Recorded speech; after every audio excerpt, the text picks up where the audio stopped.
In this lesson, we'll discuss coplanar distributed loadings. We'll show how to reduce these loadings to a single resultant force and specify where that force acts on a member. Now, up to this point, we only considered concentrated forces. For example, notice the wheels resting on the track for this railroad car. There's hardly any deformation of the steel between the wheels and the tracks, and so using a concentrated force to represent the effect of the rail on the wheel seems quite suitable as a model for any force analysis. But that certainly is not the case here, where we have a distributed load. It acts over the lintel beam caused by the bricks that are resting on it. Also here, this backhoe has a distributed load acting over its tread, and that is of course caused by the soil upon which it rests. Or here, where there's an approximate triangular distributed load caused by the weight of these bricks on the board. Now, a loading function is normally used to describe a distributed load. For example, here, the loading function W equals W of x defines the intensity of a load at every location x along the beam. It's measured as a force per unit length, and it usually has units of newtons per meter or pounds per foot. Now, if you have a distributed loading function, the question is, how do you find the resultant force it creates on a beam or a member, and also, where is this resultant located? First, let's determine the magnitude of the resultant force. You may want to consider the distributed load as nothing but a series of infinitesimal forces that all add up to give us our resultant. Here's our resultant on the beam, and it's acting at a distance of x bar away from the left side. In order to get f of r, then, we'll look at each incremental force first. To find it, all we do is we take our loading function and we multiply it by the length. In other words, we define essentially a force per unit length times the length to give us our force, in this case, df. In order to find the total resultant force, then, it's simply equal to the integration of all the incremental forces over the entire length of the beam, an integral of w of x dx. But what does this mean geometrically? Well, we can consider our small element here as a rectangle, having a height of w of x and a thickness of dx. When you look at it that way, and you sum up all those rectangles over the entire length, you're really finding the area underneath the distributed loading curve. So to summarize, if you want to find the resultant force of a distributed loading, you simply find the area underneath the diagram to get your result. Or if you have w as a function of x and it's an odd shape, then you'll have to integrate it over the entire length of the beam. But indeed, you're finding the area underneath the curve. All right, now let's talk about finding the location of our resultant force, in other words, x bar. And to do that, we use a moment balance. What we say is the following. The moment of this force resultant around O, which is equal to f of r times x bar, is equal to the moment of all the incremental forces around point O integrated over the entire length of the beam. In other words, x times df over the length.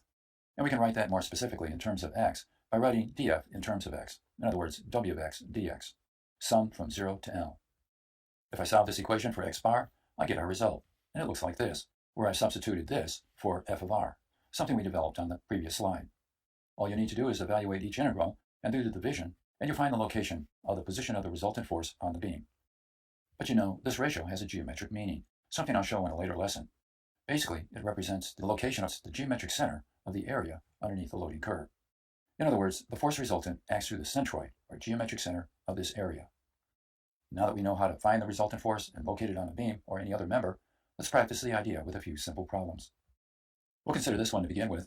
It's a uniform distributed load acting on this beam having a length of 8 meters, and we're asked to find the resultant force it creates on the beam and also specify where that resultant acts, measured from point O. Well, here's our resultant force and our unknown distance d. We can get our resultant force by simply finding the area underneath this rectangle. It has a height of 20 kilonewtons per meter and a length of 8 meters. And so let me write that down for our area. 20 kilonewtons per meter times 8 meters. And I'm doing this just to show that the units here will cancel out and give us our result. And of course, it comes out to be 160, and that would be kilonewtons. Now that we know the magnitude of the resultant force, to find its location, we simply have to find the center of the rectangle. And that's obviously 4 meters over from point O. So the distance d here would be 4 meters. In other words, the resultant force acts right in the middle of the beam. Finally, let's do it just one more time. From point O, center of the rectangle.